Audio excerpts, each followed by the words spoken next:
and I love it. It does everything, and it fits the Maggie hoops for the Tajima brand. Thank you, MaggieFrame.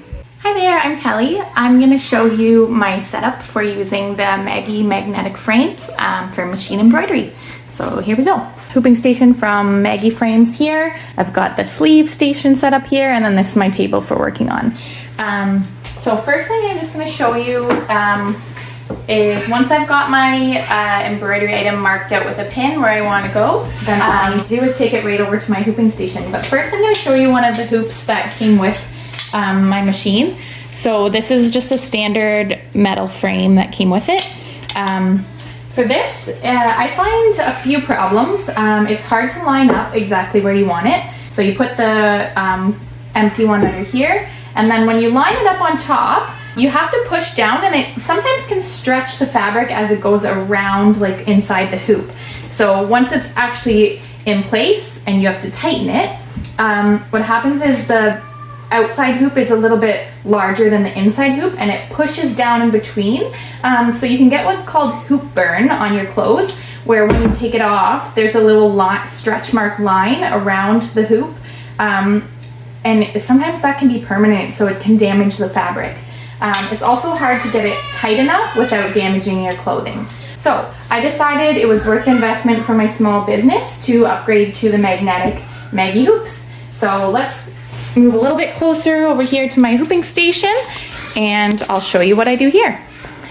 So here I've got it set up already with the correct position for the hoop that I'm going to use.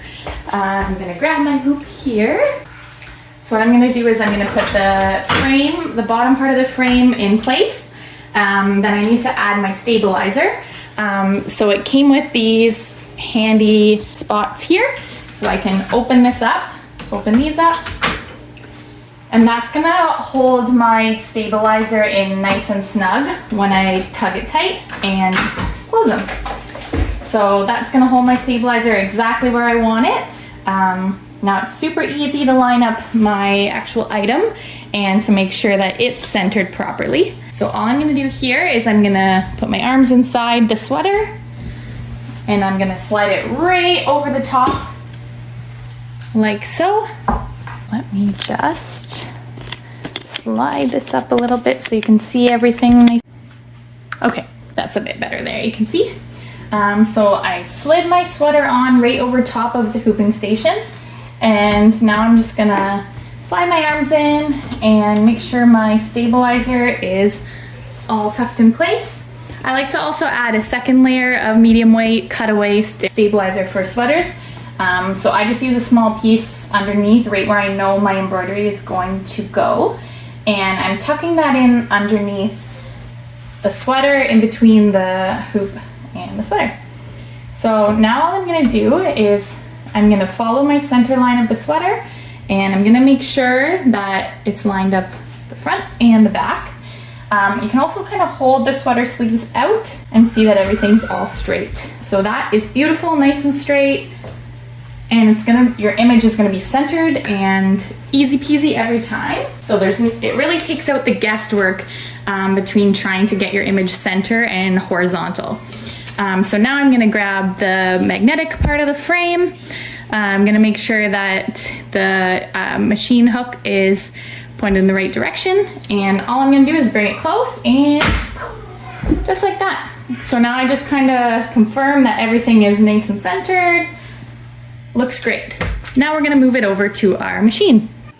It's a 15 needle machine, and I love it. It does everything, and it fits the Maggie hoops for the Tajima brand. So I'm gonna slide the hoop in, and then just make sure both sides of the bracket are clicked in. And then I'm also gonna make sure that the top part of the sweater is not tucked underneath the hoop. So you can double check that underneath. So now what I'm gonna do is a quick trace, make sure we're lined up. So you can see the machine holds it nice and snug. Time with the left needle to make sure we're not going to run into any problems on the hoop. So I've got nice clearance between the needle and the hoop still. Always check this with a larger design to make sure that you don't have too big of a design for your hoop choice. That's It's a really nice big design I'm doing here. I'm using the 12.4 inch by 15.6 inch hoop. That gives lots of space. That's the biggest one. So it gives a nice big amount of space for nice weight. So no problems there. And we are good to go. Remove my little needle markers for the center line and push start. Here we go.